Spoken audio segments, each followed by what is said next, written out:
Do you have any update for us? What's the latest you've heard as to how that rescue mission is progressing today? Sadly, we've heard that up to a third of the whales have perished already, which is obviously very distressing for the community down here.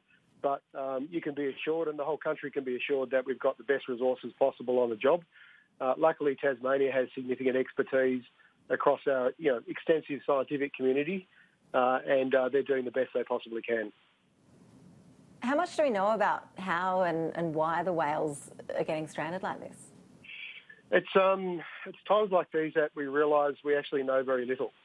A couple of key scientists who have already been interviewed have said they actually don't know what's caused the mass whale stranding. These kind of occurrences have happened in Tasmania before, but nothing on this scale in the last decade. There are a number of theories or possible explanations that are being put forward, but the truth is we know so little about these marine creatures. Indeed, we know so little about our ocean. So what we do know is, though, sadly, the whales that have perished will be used for scientific research, and at least that data will be useful to helping us better inform us on these kind of tragic events when they occur in the future, and they will occur again. These sorts of incidents sort of turn our attention towards the whaling issue more broadly. How are stocks faring at the moment? How worried do we need to be about the species overall? Well, look, it varies from species to species. It's a really good question.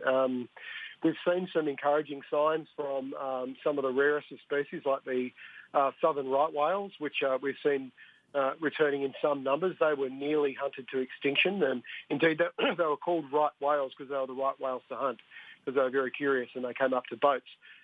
Saying that, though, just in the last week, we understand their numbers are very low off Waterbull, and their communities there are very concerned. We've seen a good recovery in humpback whales, which were also critically endangered, and scientists are very encouraged by the numbers they've seen up and down the eastern seaboard here in Australia. Blue whales are still very rare.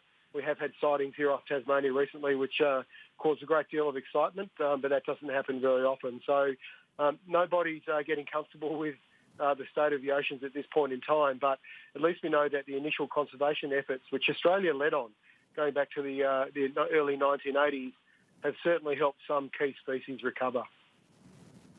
Senator, just on another matter, our viewers have just been listening in to the Energy Minister Angus Taylor. He's at the National Press Club today, as you know, unveiling this technology roadmap to bring down emissions. Obviously, the Greens will be pouring through some of the detail of this over the coming days. But what's your initial response? Any hope that this could be a way forward in terms of bringing down Australia's emissions?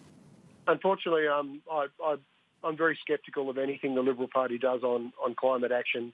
I was in the Senate when the clean energy package was ripped up, and I saw them dance their ring-a-rosy on the Parliament floor. They were so pleased that they'd ripped up the gold standard in emissions reduction right around the world. And I've watched over the last 7 years as they've done nothing.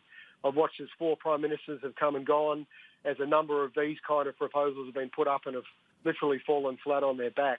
So even if I was to trust and believe Angus Taylor and his cabinet and this Prime Minister, which I don't, but even if I was, this looks more like a mud map leading us off a cliff than it does a roadmap. There's no scientifically based binding targets there. There's no dates for emission reduction.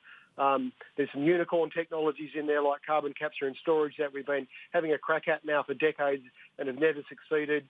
It seems as though it's a fig leaf and more cover for fossil fuel development.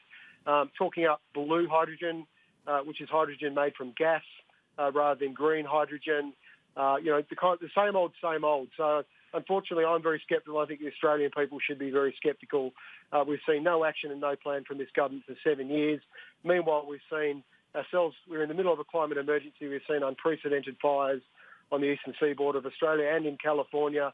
We've seen a third mass coral bleaching of the Great Barrier Reef just in the last 5 years. We've seen millions of fish killed in mass fish mortalities in the Murray-Darling.